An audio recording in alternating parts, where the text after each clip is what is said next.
미래를 준비하는 나에게 가장 큰 고민은 한번 여러분들께 써보라고 말씀을 드렸는데요. 돈이 없어. 새로운 언어 공부 시작해야 할까요? 아무리 공부해도 늘지 않는 영어 실력. 이런 이야기들이 있군요. 우리가 벌써 몇 해 전에 미래에는 언어칩을 뇌에 이식하여서 외국어 공부에 걱정이 없을 것이다. 누구나 외국어를 아주 자유자재로 사용할 수 있을 것이다. 이런 이야기가 나오고 있습니다. 그렇지만 여러분들은 사실 이미 언어칩을 이식만 하지 않았다 하는 것이지 가지고 계십니다. 스마트폰. 여러분들 스마트폰 하나만 있으면 내가 해외에 가서 여행을 한다 했을 때도 아무런 불편함이 없겠죠. 우리가 생각하는 그 공상과학 만화에서나 봤을 것 같은 이런 미래로 우리는 벌써 한 발짝 다가와 있습니다. 그런데 이 외국어 스트레스에는 공감하면서 많은 분들이 별로 공감하지 않으려고 하는 외국어의 문제점이 있습니다. 바로 불평등과 관련된 것인데요.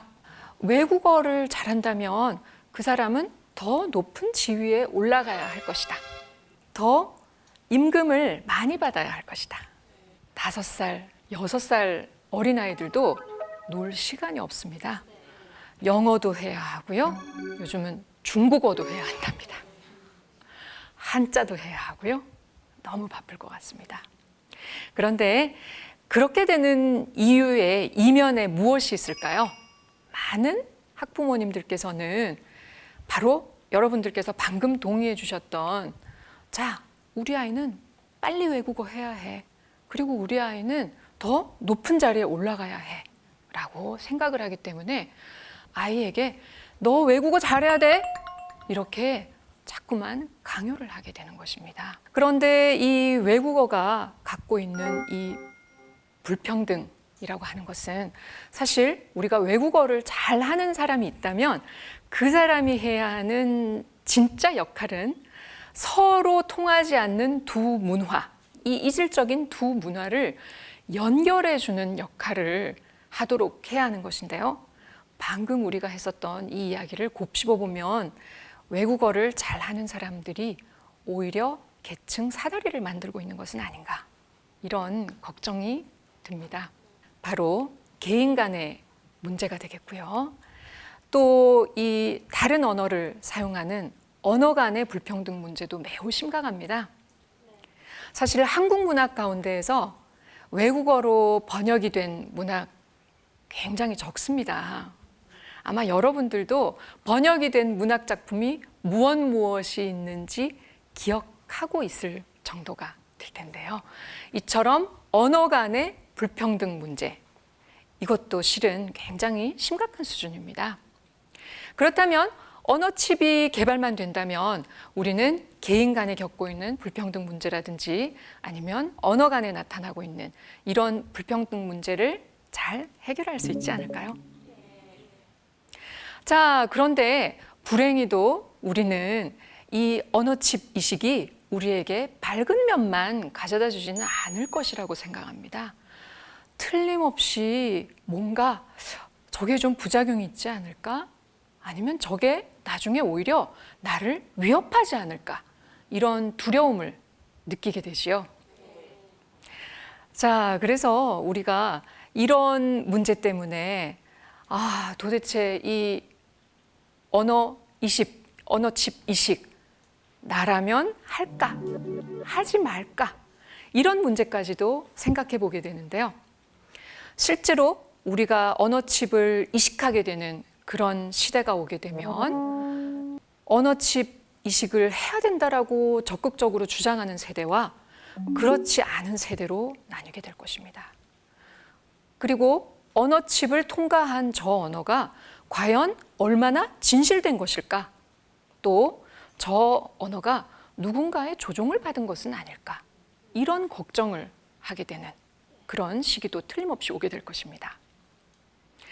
사실 외국어를 가장 빈번하게 사용하는 사람들 가운데는 해외 각국 정상들이 있습니다.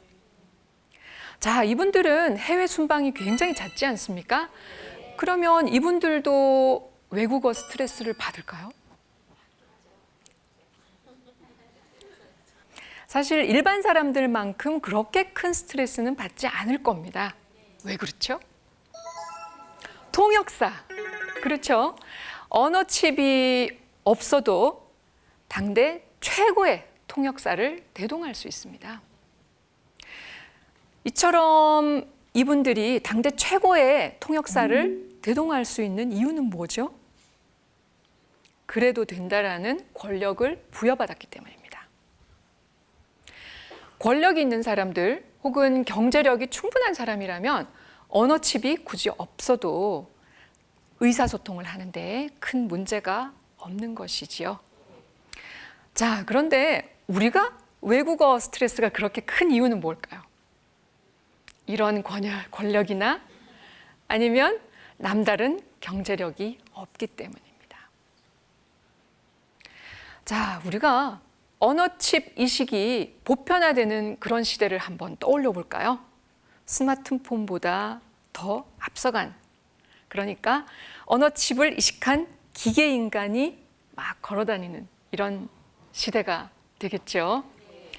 자, 그때가 되면 아까 우리 굉장히 장밋빛 전망을 했었는데요. 그러나 실은 이런 문제가 존재할 것입니다.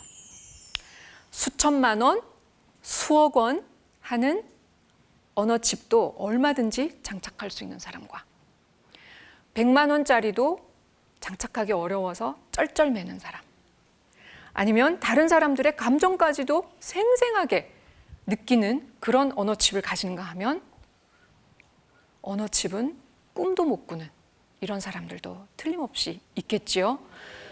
이 상황은 사실 우리가 언어칩이 없다 하더라도 경제력, 권력을 가진 사람은 아무 문제가 없다라고 하는, 그러나 일반적인 사람들이라면 누구나 스트레스를 느낀다라고 하는 그 점과 조금도 다를 것이 없습니다.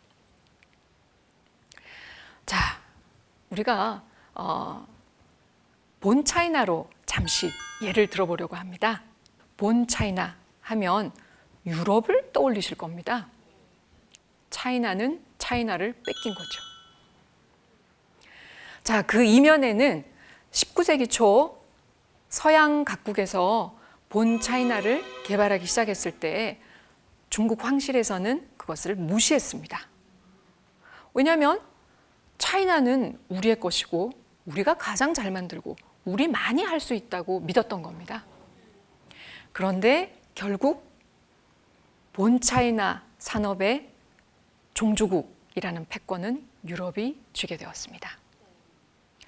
사람들도 언어는 우리만의 것이라고 종종 착각을 합니다. 그런데 사실 이 언어라고 하는 측면은요, 우리가 아이들이 엄마라고 하는 단어 하나 익히는 걸 생각해 볼까요? 아이는 엄마라는 이 말을 익히기 위해서 온몸의 근육을 사용합니다. 그것도 1년 걸려서. 우리가 어머니라는 이런 단어를 쓴다고 했을 때 아마 10살 때 쓰는 것과 40살, 80살 쓸 때 그 느낌이 다 다를 것 같습니다. 자, 이처럼 언어라고 하는 것은 시간이 축적되어서 만드는 것입니다. 공간 속에서 익어가는 시간이 만들어내는 예술이라고 할 수 있습니다.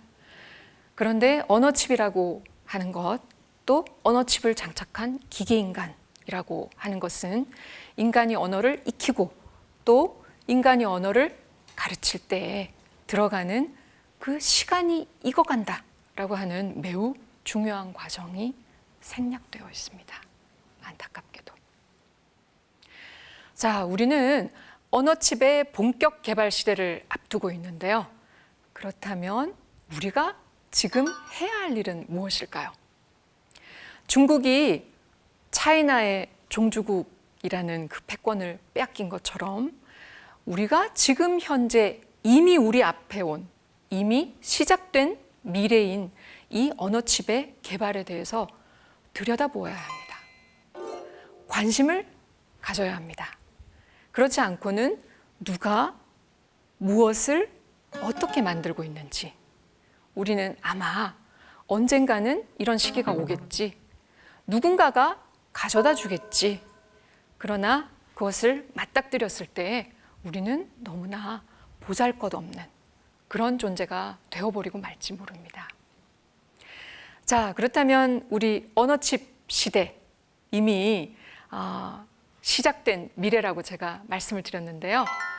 어떻게 준비를 해야 한다고요? 관심을 가지고 또 제대로 들여다보기를 해야 할 것 같습니다. 여러분 준비되셨나요? 네, 대단히 감사합니다.